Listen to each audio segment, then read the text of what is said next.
This is Mabel here, 28F, and I really want to seek some advice from all of you guys. It is about my older sister, Diana, 30F.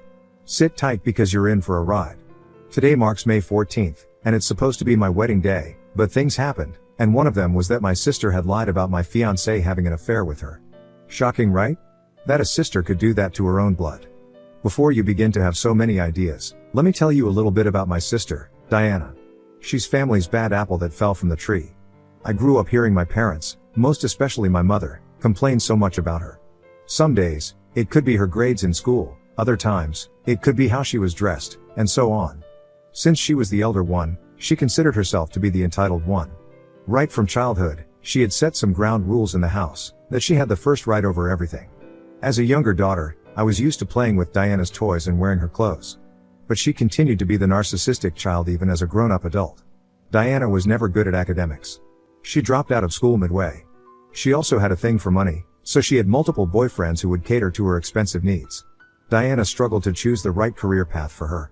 I never blamed Diana for being confused about her path in life because I knew that not everyone has clarity in their life. My parents bugged her about various things she could go into, but she saw it more as a threat and as a way to compare the two of us. I initially thought my parents were being too harsh on her. She just needed a little bit of love and, well, guidance, but I see Diana now, and I think, maybe they were right. On the other hand, I was always an understanding child, as per my mom. I was an average student in school, but I was interested in fashion. I used to look up designs online and tried to replicate them on my own. My father was the first to notice my liking for fashion in my senior year. He pushed me to do something about it, and I applied to fashion school, and it kick-started my career. I moved out of my house and started living independently after my last year in college. I moved from Seattle to New York. The Big Apple, to meet the right people, but most importantly, to find a new environment. After I moved, my parents pestered Diana to take her life seriously. Tired of my mother's ramblings, Diana left the house and showed up at my door. It was all a shock to me when I woke up one morning, and there she was, standing at my door with her things. She is my sister. Older, for that matter. I cannot abandon my family when they need me. Guess I was the only one who thought family was important. Diana did not chase any endeavors or try to put herself out there for a job. Instead, she would spend the entire day at home, watching Keeping Up with the Kardashian reruns. At night, she would go clubbing or restaurant hopping with her new superficial fancy friends. It was ridiculous. I tried to subtly tell her that she needed to be financially independent and to stop thinking that I would always be there to provide her with every need of money. I wasn't her only source of income. Her rich on and off boyfriend, Frederick, was also present to always help her out. I say on and off again because they are something. Initially, I thought she had moved in to get rid of our parents, but the actual reason was her boyfriend, Frederick.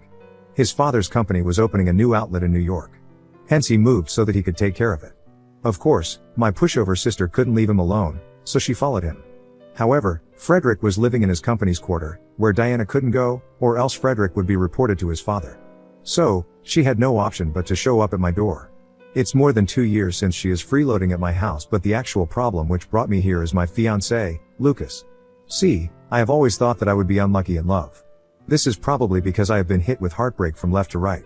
It started with my boyfriend in high school, who used me for popularity and never took me seriously. My boyfriend in college was not good enough either.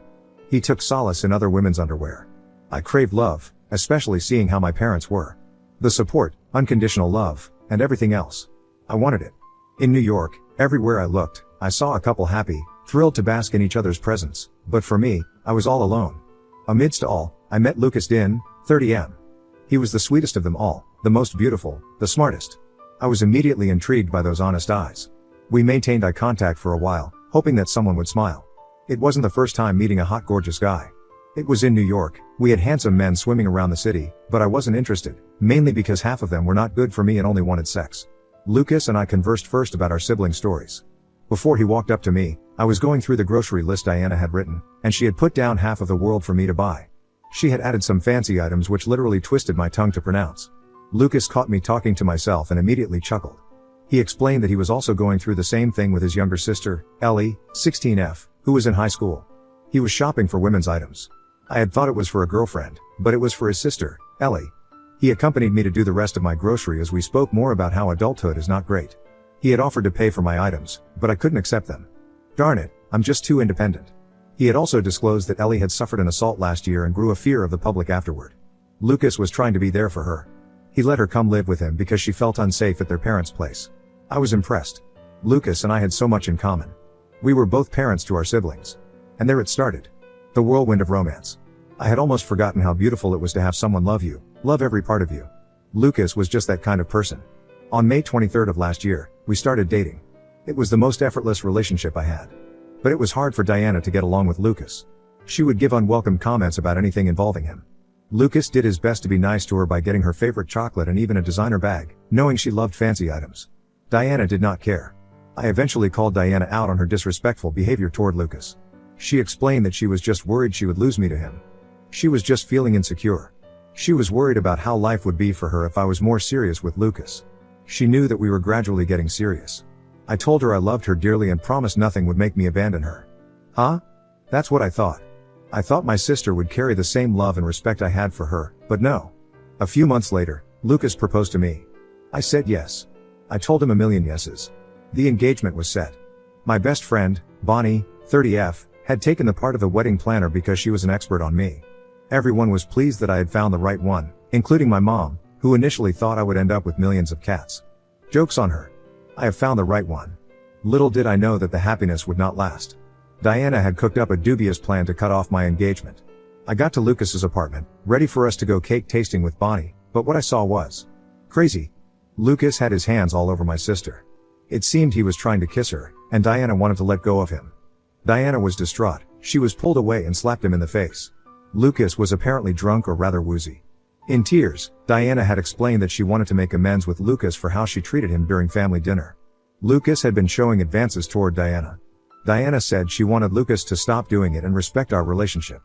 She also showed me the handwritten letters that Lucas had sent her. I read one of them, and it was of debauchery behavior. Lucas had fantasized about her body and wanted to desperately sleep with her.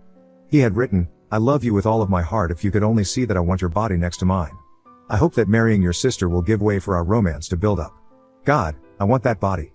There, I believed Diana had no reason to lie. I stormed out of the apartment. Bonnie had told me to reconsider my attempts to break up and listen to him when he sobered up. I agreed. I needed to hear his own side of the story. He had shown up at the house after I had refused to respond to his messages and calls. The first thing I gave him was a slap to the face. I later threw the letters addressed to Diana in his face. I hated that he feigned innocence after he read them. His face turned red, and he denied having sent those letters to Diana. He said that Diana unexpectedly showed up at his apartment with a bottle of wine and some dessert, which he didn't remember. She told Lucas that she wanted to mend their relationship since we were getting married, and it was her gesture for a new bond. Lucas happily agreed, and they both drank from that wine bottle. Lucas said it was jinxed, and he realized it in the first sip, but Diana insisted that it was an original homemade wine that her friend had gifted her. So Lucas didn't bother and drank it all.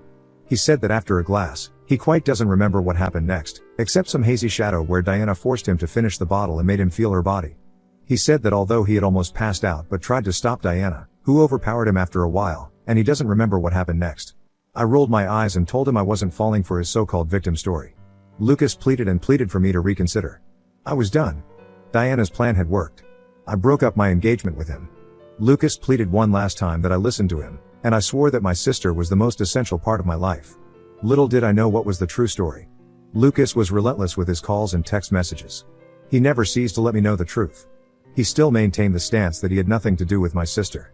I just wanted to heal. It was impossible to do so. Everyone asked me what had happened between Lucas and me. I could have easily said that Lucas was only using me to get to my sister, but I was not the type to tarnish someone's image. It wasn't my place to do so. The society would find out on their own what had happened. Lucas eventually stopped reaching out, and I heard he had taken a trip to clear his head. A part of me wanted him to plead that I forget everything that happened.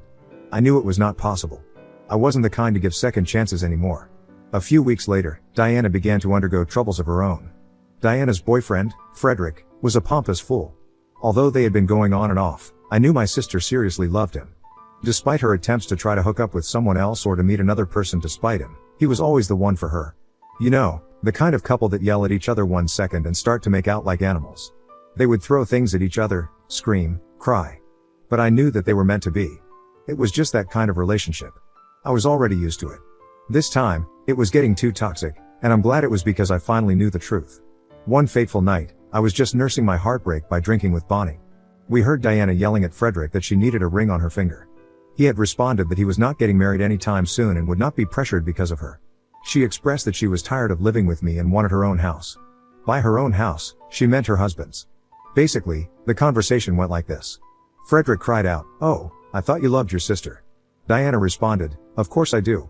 Frederick gave back, "Oh, such love that you ruined her chances of happiness." At that point, guys, I was intrigued. I wanted to know what he was talking about. I thought about coming out of hiding to ask him what he meant, but Bonnie gave me a signal to stay right in my hiding spot. Diana had responded to her crazy boyfriend, "Oh please, that man could not ever make her happy." Diana went crazy and increased her voice, "I don't care if he wanted to give her the world. I am the one meant to get married early. I am the one who is old enough too. Just because she has a house and a career doesn't mean she deserves to have something that I cannot have. Like, what is wrong with this girl?" At that point, I needed to come out. It sounded as though my sister had been resentful towards me. Where did all this malice come from? Despite Bonnie's attempts to hold me back, I moved away from the door and barged in. Frederick's face was red, and my sister's hypocritical. She had tried to pull up a wry smile. Frederick glanced at Diana, waiting for her to explain. Diana was shaking at first, then flipped like a demon possessed her, a jealous, selfish monster. That's when I was convinced that she had done something sketchy. I glanced back at Diana, who had a frown on her face but had no words coming out of her mouth. Frederick let the news known. Diana had lied about Lucas and the fact that he had sent those personal letters.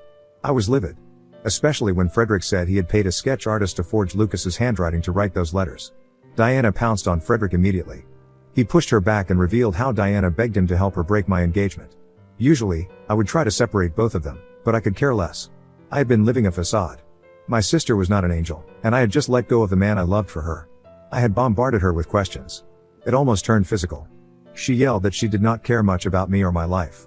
She had only been using me because she could not do anything with her life. I chased both of them out of my house. Frederick left the house immediately, but this spoilt princess refused to leave. The neighbors were already peeping from their window, hearing our screams. To save me from trouble, Bonnie took me to her place, a few blocks away. It's been a week since then. I have almost flooded Bonnie's house with my tears. Meanwhile, Bonnie picked up my essentials from my apartment and insisted I stay with her for a few weeks. She has taken work from home to spend time with me. I'm not sure if Diana has left the house or not. But seriously, at this point, I don't have the energy to deal with her. In fact, I don't care about her right now. I'm worried about how I get back, Lucas. After I did it to him, I didn't think an apology would work. Any advice is highly appreciated. Update 1, guys, you would not believe it. On days like this, I wished I was a crazy person that could react harshly. You know how they say people feel bad about their actions? It's actually a lie. Diana did not care once about how I felt. Bonnie said that she always knew that Diana had malicious intentions for me. She did try to caution me but didn't say anything outrightly because of the immense sisterly love I had. It hurt that I was the only one who felt that way. The first thing I wanted to do after hearing about the betrayal was to get Lucas. Bad luck hit again. Lucas was in the company of a woman I recognized as his ex. He had spoken a lot about the woman. They could never be together because of her parents' problems. It seemed as though they were reconciling. I told Lucas about all of my sister's schemes and apologized profusely. Lucas understood I didn't believe him, but he claimed he needed space away from me. Word had gotten out that he was playing the two Wales sisters, and there was a lot of discrimination in town. He needed to heal. I didn't know what that meant, but something told me he would move on to bigger and better things. I was back in square one, without a partner. I know I might sound evil, but I don't care. I feel vindictive. I want Diana to suffer in the same way as I did. Although she moved out of the house when I returned from Bonnie's place, I want to destroy her. Update 2. Okay, I guess I have to start this with an apology. I've been going through a lot. Last month was the day I was supposed to get married to Lucas, who is now seeking healing.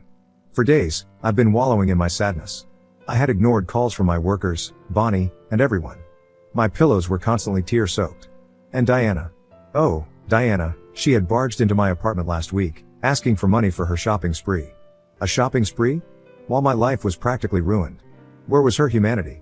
She said that whatever money she had saved, from the pocket money I gave her, she had paid for her motel rent, and now she wanted money for shopping and the rest of the things.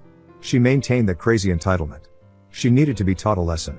I had thought about a million ways to pay my sister for her wickedness. Nothing serious comes to mind. Then I thought about one thing. Money. Money was what went around in Diana's world. That's why she wanted to get married. She wanted to have the best clothes and styles in the world. She didn't care if the world was ending. The money in her account was all that was important. So I cut her off. God, you should have seen her when I said I was cutting her off. She screamed like a child who was having a tantrum. Diana did not give up. She had tried to get money from my bank account to cash a check. I was quicker. I called the bank to restrict her from getting money. Diana didn't plead for the first time. She still maintained her pride. I decided to give her a taste of her medicine. She claimed she needed the money to pay for something important. She said she had broken up with Frederick and had no one else but me who could help her. The act of providing for her ended. My older sister, who was meant to be with me, support me, and take care of me. She had ruined my life. She broke up my engagement just because she wanted to get married first. She barged out of the house, fuming in anger. After a week, she again showed up. She was much more sober this time and pleaded with me to help her. She said she was so desperate for money that she tried reconciling with Frederick. However, Frederick called it quits because he had apparently found love with someone else. I wanted Diana to feel half of what I felt. Diana pleaded that he reconsider and think about the years that they had been together. He eventually left her. Seeing Diana in pain about losing the one person she loved gave me no joy, but it was good karma. What goes around comes around. Diana pleaded. It was the first time I had seen her beg so much. I was concerned. Was it just a front? She broke down in front of me while narrating her breakup. She asked me if she could move in with me again. I told her that I could not support her in any way after what she had done to me. She tried to emotionally blackmail me into thinking that I was her last resort and that she would have to sleep on the streets on an empty stomach if I didn't rescue her. I handed over some grants to her and told her that was what I could do for her for the sake of humanity. I still didn't forgive her. Neither will I be able to forgive her until I move on. It's been a month since I met her last. Last week, my mom called me. I told her everything that Diana had done to me, and she apologized to me on Diana's behalf. She said that Diana was getting what she deserved. She is currently working as a saleswoman in a showroom, and her boss is giving her a hard time in her life. Of course, no one wants a lazy employee, right? As for me, I don't know when I'll be able to move on, if at all. Wish me luck. Now on to the next story. Story 2. I caught my wife cheating with her boss's husband, so I'm married to her ex-best friend. My wife, 27F, and I, 24M, met at the Burning Man Festival. At the time, I had just graduated college and started a full-time job in Nevada. She lived and worked in Colorado. When we got to talking, I realized I never wanted to stop talking to her. I felt myself falling for her and wishing we lived closer. We exchanged numbers and started talking as soon as the festival ended. Really, she texted me even before I reached my car. We maintained a long-distance relationship for a year before she asked me to move in with her. I found a job in her state and packed my bags. It was only another year before I bought a house and proposed to her. Neither of us had more than 2 family members that kept in touch, so we had a small wedding ceremony with them. Our marriage was just what I wanted and expected it to be. I was convinced I had met the coolest, most suitable and exciting woman I could find. I wanted to love her forever, and she said the same to me. Before I moved in with her, she wasn't a very tidy person, but she made it a goal of hers to keep a clean, organized home for us. By the time we moved into our house, she was a wonderful housekeeper and a woman worthy of being a wife. She also really enjoyed her full-time job, working for a boss that was also her best friend. I heard a lot of great things about Tiffany. They met in college and remained close until Tiffany's business was well enough off the ground that she could hire people. My wife was there for her and proved herself to be an excellent employee. Since my wife was there from the start, she made a generous salary. I never met Tiffany, but my wife and her went out together every once in a while to blow off work steam, they'd say. About 4 years after we were married, I noticed my wife was holding her phone a lot. More than she used to. She started holding onto it or keeping it in her pockets. I seriously doubted this meant anything bad, because my wife was still just as sweet and attentive as she always was. Looking back on it, she might have been even more sweet and attentive than usual. On one ordinary Friday evening, she texted me that she was going out with Tiffany. I replied that I would meet my brother for dinner and see her at home by 9:1. Left the house to meet him, but he canceled plans. I returned home and went straight to the bathroom before turning any lights on. While I was in there, I heard the front door open and 2 voices. I turned off the bathroom light and listened. I heard my wife giggle and open the back sliding door, then I heard a man's voice. I watched them from within the shadows of the house. They stripped off their clothes and jumped in the pool. They frolicked and splashed around for a bit before they started making out and having sex. I grabbed the man's pants, found his wallet, and took his ID. His last name sounded familiar. I got in my car and drove to his house. I knocked on the door and was greeted by a gorgeous woman. I handed her her husband's ID and told her what he was doing at my house with my wife. She didn't want to believe it at first, but as it sunk in she became devastated. She started cursing and grabbing anything of his to throw outside. She invited me to wait with her inside for him to return home. I didn't really want to, but I also didn't want to go home. So we waited. He arrived home and his wife handed him his ID. He was confused, and even more so when I stepped forward. I told him I found it in his wallet, in his pants, after he stripped for my wife. His jaw dropped, and he just looked between us before getting frustrated and embarrassed, asking what was going to happen now. His wife kicked him out right in front of me. I wanted to leave, but she took a moment from yelling to ask me to stay. Once he was out of the house, she sat down with me and apologized for what happened, on behalf of her husband and my wife. We got to talking and it didn't take long for me to realize this was Tiffany. This was my wife's best friend and boss. I freaked out, and told her who my wife was. She could not believe it. She called my wife and told her she needed her to come over right away. When she got there, we both confronted her, telling her she just cheated on me with her best friend's husband. My wife freaked out, crying, swearing that she didn't know he was her husband. She looked at me and pleaded for me to believe that this was just a meaningless mistake. She said they had met at a bar and that he wasn't wearing a ring. I asked her when and why she was even at a bar alone, but then I said it didn't matter. And it didn't matter how sorry she was, because she still willingly brought another man into my house and slept with him. Tiffany said even if my wife didn't know he was her husband, she was not the kind of friend or employee she needed in her life. My wife was broken in that instant. She didn't know what to do with herself. She just kept pleading with empty words. I told her to move out of my house. Tiffany invited me back inside. She screamed after us and even banged on the door. Eventually she was moved out of my house and the divorce was final. She was a huge waste of my time, but if it weren't for her, I never would have met my current wife of 12 years. Tiffany. Our exes didn't stay together after this. Their relationship was based entirely on fleeting emotions, infatuation, and excitement.